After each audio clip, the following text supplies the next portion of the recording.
What? Officer. What? What? I thought so. You're actually sleeping while you were dancing, weren't you? Hey, come on. I was wide awake. Not. All right, I admit these hours at the station are taking their toll. So why don't we head on back to Cal's, huh? I think I should stay at the penthouse tonight. Lisa really needs me. She's really upset about Scott. I hate to be apart from you for another night. I know, I hate it too, but we have the rest of our lives together, and Lisa really needs me tonight. All right, I understand.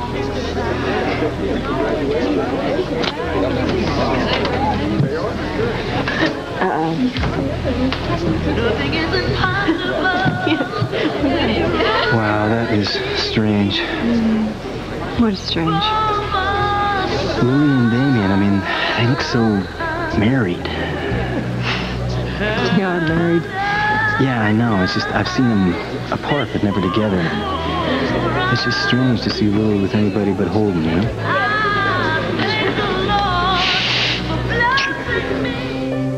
Are you, Of course you are. Are you asking me if I'm sure? You wouldn't have asked me if you weren't sure. I'm very sure. I am very sure. I want things to work out between us, John, this time. I do too. And I will do everything in my power to remove those obstacles that are, the ones we talked about earlier. I will too. You know, I think we have a nice future together. You and me. Yeah. The boys. Sound good? Sounds great. Do you, want to go get your pajamas and your toothbrush now? Well, my toothbrush, anyway. Hello? Oh, hi, Jason. Oh, congratulations on the Harper trial. Yes, it's good to hear from you.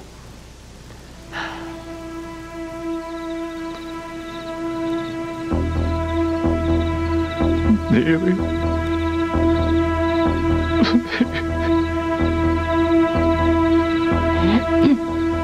Mr. Keller?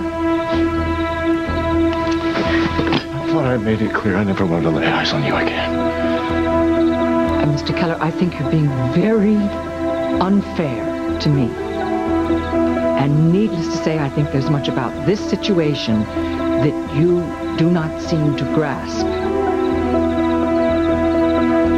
In all those years that you and your sister were growing up with our mother so unhappily, as you told me, I was out there fighting for survival. I was 12 years old when I was sent away to my father.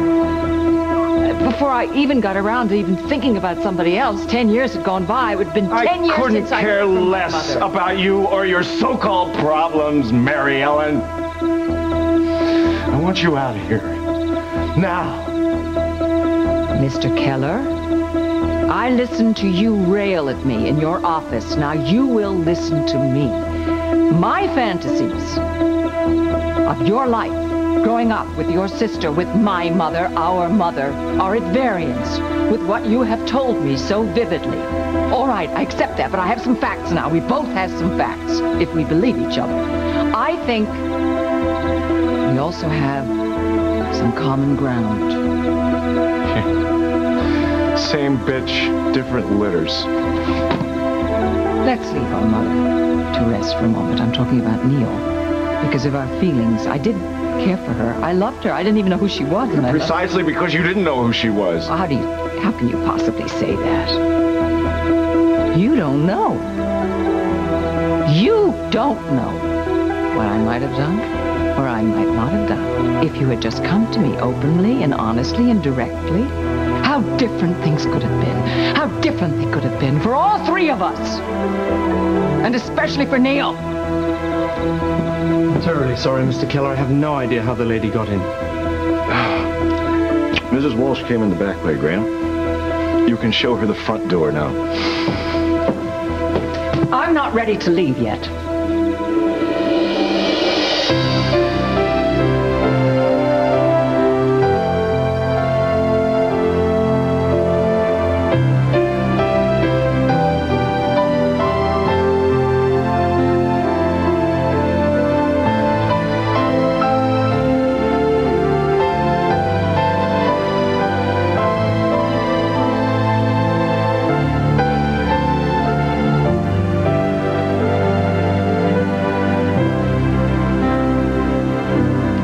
the world turns.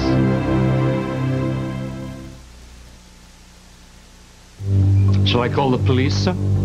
Yes, I think that's an excellent idea. Let's make a public issue out of a private family matter.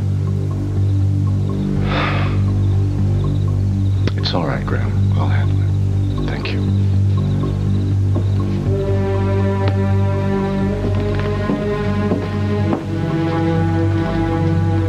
I need to know about you and about your sister and how it was coming from this miserable childhood that you've explained to me, how you turned out so successful. How did you do it? Mr. Keller, you've known who I was. You've known for a long time that I'm your half-sister, but you're new. You're new. This is strange. It's a simple accident of birth. I wish you'd just forget about it. I don't want to forget about it. No. What's so different about this decade? Mr. Keller, you seem committed to blaming me for all the alienation in your life. And all right, our mother may have been responsible for that. Not I. I wrote letters that first year when I was sent away.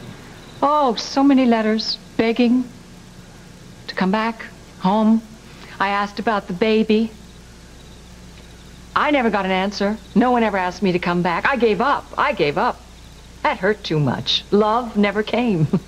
And I was alone, Mr. Keller. I didn't have a loving brother. I didn't have a loving... let me tell you something. I bet you that my father was as cruel to me, as cruel as anything that our mother could have done to you, he did to me. I seriously doubt that. Mr. Keller, you did have Neil, though. Tell me, will you please tell me about Neil? Did you grow up always being close?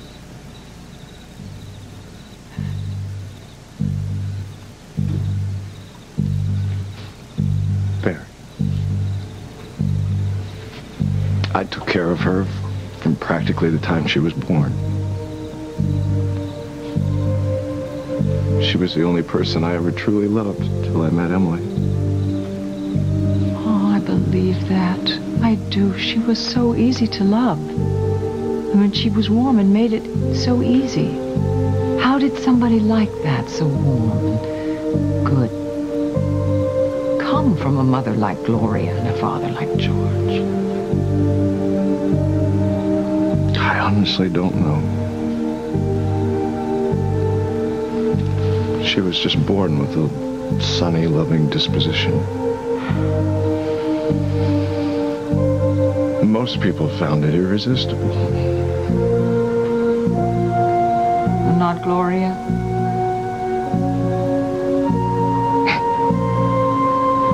She went easier on Neil. A lot easier. I was the one she used for target practice. Like when I'd committed some heinous crime, like getting dirt on the rags that she called my clothes, making too much noise at the dinner table. She'd rage at George about how she'd sent you away to make room for me, and this was the thanks she got. You hated her for that? Doesn't begin to express it. And you hate me too now, for all these imagined things that I've done to you. And you look at me and you see Gloria. That's why you called me Gloria, isn't it? What is it you see? You accuse me of crimes. Is it because of my eyes? Because of my nose? No, it's not the way you look. It's the way you are. Selfish, controlling. Mr. Keller, what are you talking about? Together? I gave you a wonderful commission. I gave you carte blanche and support to let your creativity soar to wherever it would want to go. That is not controlling.